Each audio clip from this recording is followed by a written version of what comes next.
우리가 혼자서 예수 믿을 수 없어요. 혼자서 우리가 성경을 읽고 혼자서 해석하고 이것은 굉장히 위험해요. 무교회주의자들이 있습니다. 중국이나 지금 한국의 지방교회라는 것들이 있습니다. 위트니스 리라고 하는 사람의 그 지방교회. 긍정적인 면도 있을 수 있지만 얼마나 위험한지 모릅니다. 왜? 성경은 그렇게 혼자서 연구할 수 있는 것이 못 돼요. 어떤 사람은요, 성경이 자기 무슨 점 보는 책인 줄 알아. 매일 아침에 하나님 오늘 주실 말씀 주세요. 이렇게. 그렇게 사는 사람이 있어요. 그 어느 날 주세요 하고 폈는데 마태복음 27장 5절이 펴졌어. 유다가 스스로 목매어 죽은 줄. 그래서 이건 아닌데 하나님 딴 말씀 주세요 했더니 누가복음 10장 37절이 펴졌어. 예수께서 이르시되 가서 너도 이와 같이 하라. 그래서 이것도 아닌데 하고 딴 말씀 쫙 폈더니 요한복음 13장 27절이 펴졌어요. 내가 하는 일을 속히 하라. 그래가지고서는 다시는 성경을 안 봤대요. 그렇게 보는 게 성경이 아니에요. 성경은 가르침을 받아야 돼요. 가르침을 받으시기 바랍니다. 사도의 가르침을 받는 거예요. 자, 교회의 기능에는 4가지가 있어요. 한번 따라 하실까요? 예배, 전도, 친교, 봉사. 예배, 전도, 친교, 봉사가 예배가 해야 하는, 교회가 해야 하는 기능이에요. 그 중에 제일 중요한 게 뭘까요? 예배하는 일이 제일 중요해요. 예배를 빼먹고 전도할 수 없어요. 예배를 빼고 친교할 수 없어요. 아무리 봉사가 급해도 예배가 우선이에요. 자, 예배 중에 제일 중심되는 순서가 뭘까요? 말씀이에요. 마틴 루터와 칼빈으로부터 시작하는 우리 개혁교회, 개신교는 말씀 중심이에요. 솔라 스크립투라, 오직 성경으로. 자, 말씀은 어디에 비추어서 전해야 할까요? 성경에 비추어서 전해야 하는 거예요. 성경 중심으로 말씀을 전하는 것이 설교예요. 그래서 성경이 중요한 거예요. 성경 중에 어느 부분이 제일 중요할까요? 예수님이 무슨 말씀하셨나가 제일 중요해요. 그래서 복음서가 제일 중요하다고, 복음서가. 복음서에서 예수님의 말씀을 직접 접하는 거예요. 그 다음에 중요한 게 뭘까요? 사도들의 가르침이 중요해요. 예수님의 말씀을 사도들은 어떻게 해석했나? 그것이 중요해요. 그것이 사도들의 가르침을 받는 거예요. 그래서 바울 서신이 중요해요. 베드로 편지가 중요하다고요. 예수님의 말씀을 직접 들은 사도들이 어떻게 그 말씀을 해석하는가를 주의 깊게 살펴봐야 우리가 오류를 범하지 않는 거예요. 사도의 가르침을 받는 것이 예루살렘 교회예요. 그 사도의 가르침을 오늘날 전하는 것이 설교예요. 사도가 어떻게, 사도들이 어떻게 해석했나를 오늘의 상황에 맞게 재해석해서 전하는 것이 설교예요. 그러니까 설교는 매번 힘들어요. 매번 어려워요. 하나님의 말씀을 바로 전해야 되는데 이것이 하나님의 말씀일까 매번 고민해야 되는 거예요. 그래서 하나님의 말씀은 누가 전해야 되느냐 하면요, 계시받은 사람이 전하는 게 아니에요. 공부해야 전할 수 있어요. 공부해야 설교가 나오지. 공부한 가운데 그 위에 하나님의 영감을 입고 계시를 얻어서 말씀을 전해야죠. 여러분, 공부하지 않고 계시만 받았다는 사람들이 다 이단들이에요. 이단들의 교주의 대부분이 공부하지 않았어요. 신학 공부 제대로 한 사람이 없어요. 우리 교단에 한 사람이 목사가 되려면 9년을 공부해야 돼요. 9년을 기다려야 돼. 거기에 좋은 설교자가 되려면 수십 년의 연단 과정과 훈련이 거쳐서 하나의 설교자가 만들어지는 거예요. 그런데 어제 계시받고 오늘 전해요? 있을 수 없어요. 그런 게 아니라고요. 여러분, 이단들에게 속지 마시기 바랍니다. 이단들에게 속으면 안 되는 거예요. 이단들도요, 성경 가지고 우리에게 접근하는 거예요. 자기네들도 성경 믿는데요. 교리적으로 교묘하게 포장해가지고 틀림이 없이 우리에게 다가와요. 그런데 이단이에요. 이단이란 뜻이 뭐예요? 다를 이자 끝단자예요. 끝이 다른 거예요. 끝이 다른 거예요. 그들의 교리적으로 우리가 접근해서 분간할 수 없어요. 끝이 다른 거예요. 여러분, 이단인가 우리가 복음인가를 어떻게 구분할 수 있죠? 이단들의 특징이 있어요. 첫째로 모든 성경을 비유로 해석해요. 비유가 성경에 있지만 모든 성경이 비유는 아니에요. 모든 것을 비유로 해석해요. 그 다음에 자기들만이 비유의 비밀을 안다고 생각해요. 그리고 자기들 집단에 들어와야 비로소 구원이 있다고 얘기해요. 그 다음에 하는 말이 뭐예요? 기성교회는 구원이 없다고 말해요. 그러니까 기성교회의 교인들을 포기하려고 해요. 왜? 다 지옥 가게 생겼으니까. 얼마나 불쌍해요. 모든 것을 비유적으로 해석하니까 창세기도 다 비유예요. 선악과도 비유예요. 여러분, 선악과가 뭐예요? 모르겠어요? 선악과는 그냥 선악과예요. 과일이라고. 그런데 이단들이 선악과를 어떻게 해석해요? 성적인 것으로 해석해요. 뱀과 하와가 성적인 섹스를 했다는 거예요. 그게 이단이에요. 그렇게 해서 죄의 씨앗이 퍼졌다는 거예요. 그래서 옛날 우리나라에는 막 피가름이라는 혼음교도 있고 그랬어요. 선악과를 따먹었다는 것이 이것이 성적인 표현이라는 거예요. 비속어로 따먹었다 그러잖아요. 얼마나 저질이에요. 얼마나 저질이야. 모든 걸 비유로 해석하면 다 잘못되게 돼 있어요. 그렇게 해서 자기네들만 비밀을 알고 자기네들의 집단에 들어와야 구원을 얻고 기성교회 교인들은 다 지옥 가게 생겼고 그래서 전도해야 된다는 거예요.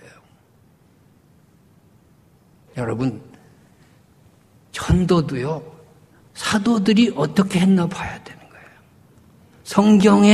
성경에 비추어서 전도하시기 바랍니다. 성경에는 뭐라고 말하고 있는가? 사도 바울은 뭐라고 말하고 있는가 보겠습니다. 로마서 15장 20절의 말씀 읽습니다. 로마서 15장 20절 같이 읽습니다. 내가 그리스도의 이름을 부르는 곳에는 복음을 전하지 않기를 힘썼는 이는 남이 터 위에 건축하지 아니하랴. 그리스도의 이름을 부르는 곳에는 복음을 전하지 않기로 했어요. 왜? 남의 터 위에 건축하지 않는 거예요. 예수 믿고 있는데 복음을 전할 이유가 없어요. 이단들은요, 불신자를 전도하는 게 아니에요. 예수를 믿는다는 사람들에게 접근해요. 그것이 이단이에요. 속지 마시기 바랍니다. 자, 누가 여러분에게 이렇게 질문했어요. 당신은 영생을 얻었습니까? 이단이 아니에요? 이단 아니에요. 그 질문은 이단 아니에요. 영생을 얻었느냐고 물었는데 왜 이단이야? 자, 그런데 이런 질문이 있어요. 나 영생을 얻었습니다라고 하니까 또 물어요. 영생의 뜻이 무슨 뜻인지 알고 있나요? 요거는요, 10중팔구 이단이에요. 왜? 영생을 그 다음에 비유적으로 해석해요. 그리고 자기네들만 그 비유를 그 영생의 비결을 알고 있다고 생각해요. 그리고 자기네들만 구원이 있다고 생각해요. 기성교회 교인들은 다 영생을 못 받았다고 단정하는 거예요. 여러분, 영생을 얻었습니까? 그러면 그 답은 성경에 있어요. 성경으로 돌아가야죠. 요한복음 3장 16절 읽습니다. 화면 보십시오. 하나님이 세상을 이처럼 사랑하사 독생자를 주셨으니 이는 그를 믿는 자마다 멸망하지 않고 영생을 얻게 하라. 그렇습니다. 믿는 자마다 영생을 얻은 줄로 믿습니다. 무슨 다른 말이 필요해요? 무슨 다른 해석이 필요하냐고요? 어떻게 영생을 여기서 비유적으로 다시 해석하죠? 아니에요. 영생을 내가 얻었습니다. 그러면 어떻게 해야 될까요? 축하합니다. 저도 예수 믿습니다. 아니면은 내가 영생에 확신이 없는데요. 이 말씀 보십시오. 예수 믿으면 구원 얻고 영생 얻습니다. 가까운 교회 나가 예수 믿고 구원 얻고 영생 얻으십시오. 그렇게 하는 것이 복음이에요. 우리는 사도신경의 말씀처럼 공교회를 믿는 거예요. 여러분, 예수 믿는 사람이 전 세계 21억 인구예요. 그 사람들 다 지옥 가고 이단들 끽해봐야 10만도 안 돼요. 그 사람들만 구원 얻는다고? 웃기지 말라 그래요. 그게 이단이에요. 자기들이 지옥 가는 줄도 모르고 남을 정죄를 해요. 아니에요. 여러분, 또 누가 여러분에게 이렇게 질문합니다. 당신은 구원을 받았습니까? 이단이 아니야? 이단 아니에요. 그 질문은 이단 아니에요. 옆 사람한테 물어보세요. 이단 아니니까 물어봐봐. 당신 구원. 자, 그런데 뭐가 이단이냐 하면은 요런 질문. 구원이 무슨 뜻일까요? 요건요 이단이에요. 요건 이단. 왜 그렇게 물을까요? 그 다음에는 구원을 비유적으로 해석해요. 자기네들만 아는 거예요. 비유적인 질문을 던지면 우리가 답을 못해요. 그러니까 구원 못 받았다는 거예요. 자기네들 집단으로 와야 구원 받는다는 거예요. 교회 백날 나가야 구원이 없다는 거예요. 요따위 식으로 유혹을 하고 있는 거예요. 자, 구원을 받았는가 못 받았는가는 곧바로 사도들의 가르침으로 가는 거예요. 사도행전 4장 12절 같이 읽습니다. 시작. 다른 이로서는 구원을 받을 수 없나니 전혀 구원을 받을 만한 다른 이름을 우리에게 주신 일이 없습니다. 그렇습니다. 예수님의 이름으로 구원 받는 거예요. 예수님의 이름을 믿습니까? 그럼 구원 받은 줄로 믿으세요. 다시 내가 받았나 안 받았나 그런 생각하지 말라니까요. 내가 예수를 믿잖아요. 거기에 구원이 있잖아요. 그렇습니다. 흔들리는 사람에게는 가까운 교회 나가서 예수 믿으세요. 구원 받습니다. 그렇게 전하시기 바랍니다. 구원이 무슨 뜻일까요? 이런 질문에 넘어가지 마시기 바랍니다. 또 이런 질문이 있어요. 당신은 거듭났습니까? 잘 모르겠는데요. 자, 당신은 거듭났습니까는 이단이 아니야? 이단 아니에요. 그 질문은 이단 아니에요. 얼마든지 질문하세요. 뭐가 이단이냐? 당신이 거듭난 날짜를 기억하시나요? 요건 이단이에요. 요건 구원파예요. 날짜 기억 안 해도 구원 받고 거듭났어요. 성경에는 사도 바울이 거듭난 날짜가 기록되어 있지 않아요. 왜? 그게 중요한 게 아니라니까. 나도 몰라요. 알지만 안 가르쳐줘. 왜? 그게 중요한 게 아니라니까요. 그러면 거듭났습니까? 라는 질문을 받았을 때 내가 거듭났습니다라고 확신 있게 말하려면 어떻게 해야 돼요? 사도들의 가르침으로 가야죠. 요한일서 5장 1절 말씀 같이 읽습니다. 예수께서 그리스도의 심을 믿는 자마다 하나님께서는 난 자니 또한 그가 나신 이를 하는 자마다 그에게 난 자를 사랑하니 예수께서 그리스도임을 믿는 자마다 거듭났어요. 여러분, 예수께서 그리스도이심을 믿습니까? 그러면 거듭났습니까? 라는 질문에 확실히 예, 내가 거듭났습니다라고 대답하면 돼요. 다시 비유적으로 해석하려는 사람들에게 사탄아 물러가라 하세요.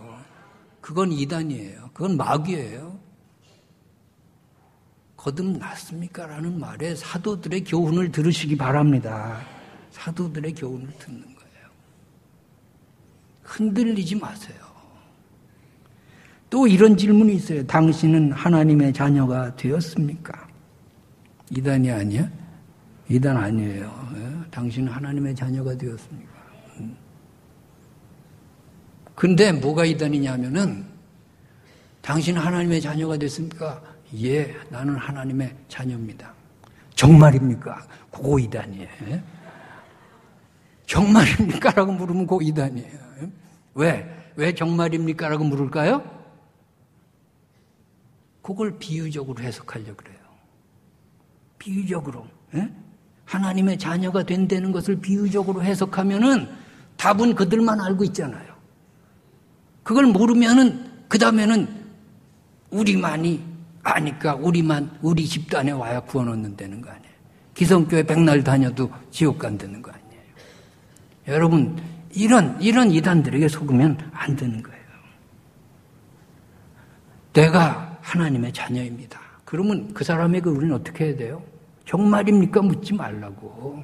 반갑습니다. 저도 어느 교회 다닙니다. 어느 교회 다니시나요? 참 감사합니다. 신앙생활 잘하세요. 그렇게 하시기 바랍니다. 공교회를 믿는 거예요. 보편적인 교회를 믿는 거예요. 그것이 복음인 줄 믿습니다. 그래요. 또 이런 겁주는 질문도 있어요. 당신이 오늘 밤 죽으면 천국에 갈 수 있습니까? 이단이 아니야? 그건 이단 아니에요. 그건 이단 아니에요. 근데 뭐가 이단이냐면은 천국이 무슨 뜻인지 압니까? 요건요 100% 이단이에요. 왜? 천국이라고 하는 비유를 다시 해석해요. 그리고서 거기다가 우리가 아느냐고 묻는 거예요. 모르죠. 왜? 자기네들이 만든 답을 어떻게 알아요? 그러면 죽으면 천국 못 갑니까? 아니에요. 그런데 빠지지 마시기 바랍니다. 오늘 죽어도 천국 간다고 자신 있게 대답하세요. 왜? 베드로후서 1장 11절 읽습니다. 이같이 하면 우리 주 곧 주 예수 그리스도의 영원한 나라에 들어감을 넉넉히 너희에게 영원한 나라에 들어감을 넉넉히 주신다고요. 충분히 주신다고요. 이미 끝났어요.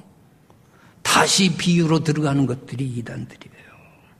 사도행전 2장 39절에 보면 얼마든지 부르시는 자들을 하나님이 말씀하고 계세요.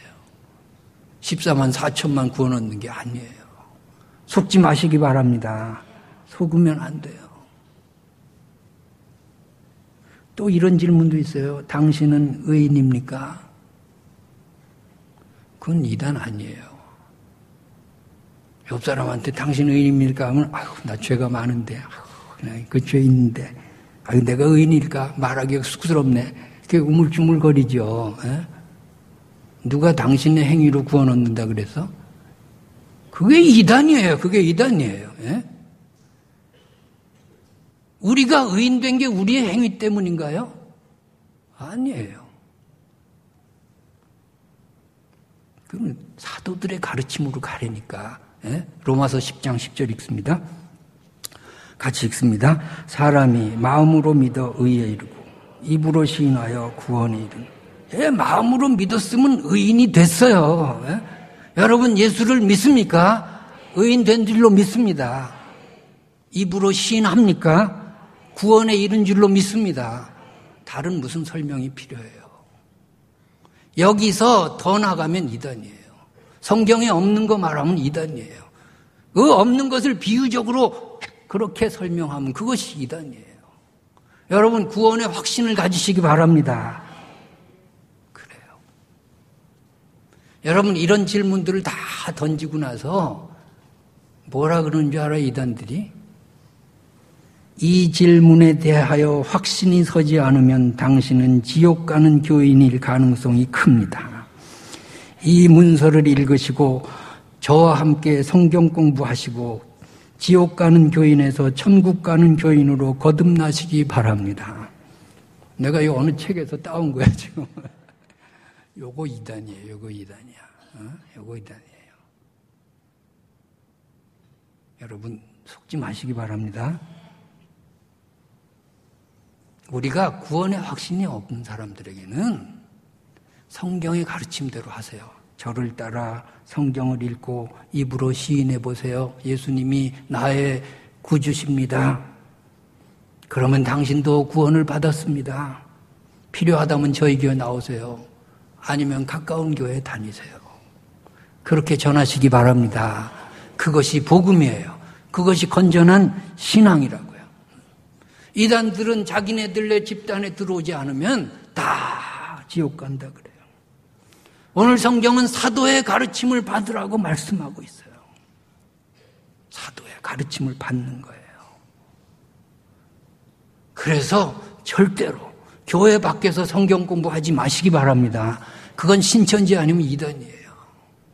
교회 밖에서 나가서 다 성경을 비유적으로 접근하고 있어요. 신천지는 뭐라 그런 줄 알아요? 재림 때 구름 타고 오신다는데 구름이 무슨 뜻인지 압니까? 구름이 뭐예요? 구름이 구름이지 뭐야. 또 왜 우물쭈물거려. 구름이 뭐예요? 구름이지. 구름은 구름이에요. 주님께서 영광 중에 재림하실 거예요. 거기에 구름이 뭔 줄 아냐고 비유적으로 들어가면 안 돼. 거기 빠지지 마세요. 응? 예수님이 고무신을 몇 문 신었습니까?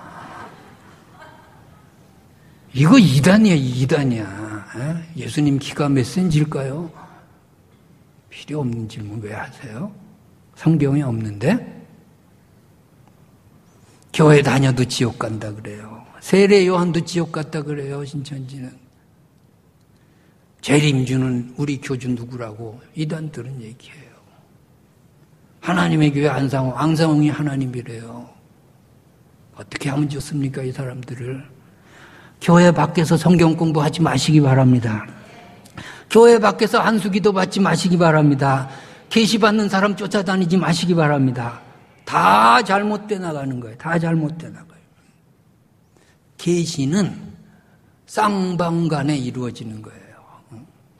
이거 중요하니까 따라합시다. 계시는 쌍방간에 이루어진다. 네, 어떤 사람이 얼마 전에 저를 찾아왔어요. 하나님이 날 만나라고 해가지고 계시 받아서 왔대. 그래서 속으로 내가 놀고 있네. 그래, 놀고. 하나님이 나한테 그 사람 온다고 계시 안 내렸는데요. 그 사람이 왜 계시를 받고 나한테 와요? 계시는 쌍방간에 이루어지는 거예요. 그 사람이 계시 받고 나한테 왔으면 하나님이 그 사람 올 거라고 나한테도 말씀하셔야지. 그래야 하나님이 주신 계시지. 여러분, 예수님 탄생할 때 요셉과 마리아에게 쌍방간에 계시하시잖아요. 마리아에게 내가 성령으로 잉태될 것이다. 요셉한테도 내 아내가 성령으로 잉태되었다. 무서워하지 말고 데려오라. 쌍방간에 이루어지니까 만나잖아요. 아무 일이 없잖아요. 예? 여러분, 사도행전 10장에 베드로와 고넬료 사건이 쌍방간의 계시 아니에요? 고넬료에게 하나님이 계시하십니다. 베드로를 초청해서 말씀을 들으라고. 그런데 베드로에게도 계시가 내려요. 보자기에 부정한 물건들이 있어요. 먹으라는 거예요. 못 먹습니다. 이방인들을 가르치죠. 내가 정하다고 했는데 네가 왜 못 먹냐. 이게 무슨 뜻일까. 그런데 고넬료가 보낸 사람이 들이닥치잖아요. 이 뜻이구나. 이것이 이 뜻이구나. 그래서 베드로가 고넬료의 집에 가는 거 아니에요? 그 이방인의 집에. 그렇게 해서 만나잖아요. 이것이 계시예요. 사도행전 9장에 사울과 아나니아가 어떻게 만나나요? 사울이 눈이 멀었어요. 강한 빛을 받고 꼬꾸라졌어요. 앞이 안 보여요. 사울에게 하나님은 말씀하세요. 아나니아 도시로 들어가라. 너를 치료해 줄 사람이 있느니라. 아나니아에게 하나님 말씀하세요. 사울을 만나라. 아나니아가 저 사람 포악한 사람이고 예수 믿는 사람 많이 잡아주겠는데 제가 어떻게 만날 수 있습니까? 걱정하지 말고 만나라. 그래서 아나니아가 찾아오잖아요. 바울을. 그래서 고침받잖아요. 쌍방간에 이루어져야 하나님의 계시예요. 그런데 어떤 사람이 내가 계시받았는데 당신이 내 통장에 500만 원 넣으라고 했다. 넣지 마세요. 그 돈 있으면 나눠줘. 바보들이 그걸 넣어요, 또 넣어. 왜? 이달 말까지 안 넣으면 저주받는다고, 집안이 어떻게 된다고 막 엄포를 놔요. 저주는 너나 받으라 그러세요. 저주 없어요. 그런데 속지 마시기 바랍니다. 속으면 안 돼. 그래서 여러분에게 가장 안전한 영적인 안식처가 교회예요. 교회는 영적으로 가정과 같은 거예요. 가정 이상 여러분에게 안전한 곳이 있어요. 가정 안에도 뭐 그냥 폭력도 있고 성폭력도 있고 요새 뭐 엉망진창인데 그래도 보편적으로 가정이 가장 안전하잖아요. 교회 안에 문제도 많고 문제 많은 교회도 많지만 그러나 이 교회는 안전한 여러분의 안식처인 줄로 믿습니다. 여러분의 영혼을 가장 사랑하는 사람이 누구예요? 그래도 목사 아니겠어요? 그래서 우리가 교회가 가장 안전한 여러분의 영적인 안식처로 가정같이 만들어야 될 책임이 있는 거예요. 그래서 교회에 등록하기를 저는 권하는 거예요. 우리 교회 등록을 권하지 않습니다. 하지만 우리 교회는 안전합니다. 여러분에게 영적인 가정입니다. 등록하고 같은 교인으로서의 친교를 나누기를 권합니다. 또 새로운 교인들 우리 어떻게 해야 됩니까? 정말 따뜻하게 맞이하고 여러분의 마음을 열어서 온 관심을 새로운 식구들에게 주시기 바랍니다. 여러분 한 가정의 생명체 하나가 탄생하면 온 관심이 그쪽으로 몰리는 거 아닙니까? 그것이 교회가 되기를 바랍니다. 그래서 이 교회에 새로운 사람들이 정말 안심하고 정착하고 마음의 평안을 얻고 교제가 있고 웃음이 있는 교회 만드시기 바랍니다. 이 교회의 말씀이 선포되는 예배에 빠지면 안 되겠습니다. 여러분 주일 예배에 절대로 빠지면 안 되는 거예요. 내가 차 몰고 가다 보니까 절대 감속 그렇게 써 있어요. 예배는 절대 우선이에요. 내 생활에 주일 예배는 절대 우선이에요. 여기에 타협이 없어요. 여러분, 내가 다른 건 야단 안 치겠어요. 주일날 예배 빠지는 거는 제가 야단 치겠습니다. 왜? 여러분의 영적인 건강을 위해서. 예배에 빠지고 말씀 안 들으면 그 다음에 유혹에 더 노출되기 쉽잖아요. 매주일 여러분의 자리를 지키시기 바랍니다. 그 주중에 다른 예배들은 내가 봐줄게. 바쁘면 어떡하겠어요. 그러나 주일 예배 이 자리는 용서 못해요. 이 자리는 절대 우선이에요. 여러분의 영적인 상태를 위해서 저는 강조하고 또 강조하고 싶어요. 집안에서도 말씀을 사랑하고 말씀을 정독하고 말씀을 필사하고 통독하는 거예요. 여러분 그래서 우리는 필사를 하는 거예요. 나 필사 다 끝났습니다. 또 필사노트 달라 그래서 다른 것도 적으세요. 혼자 다 끝난 게 어디가 있어. 구역별로 다 끝났으면 구역 식구들이 따로 우리 구역에서 성경 전권 필사한다. 그러고서 또 해보세요. 예? 여러분 가정별로 해보세요. 예? 필사 끝나는 거 없어요. 계속해서 하시기 바랍니다. 필사노트 달라 그러면 교회에서 얼마든지 줄게요. 예? 아멘도 안 하네. 준대는데. 통독도 하고 자관 여러분이 말씀 안에서 예수님이 어떻게 말씀해요? 사도들이 어떻게 했어요? 사도들의 가르침을 말씀 안에서 설교 안에서 계속 공급받으면서 건강한 크리스찬 되시기 바랍니다. 건강한 교회 만드시기 바랍니다. 기도하겠습니다. 받은 말씀 묵상하겠습니다.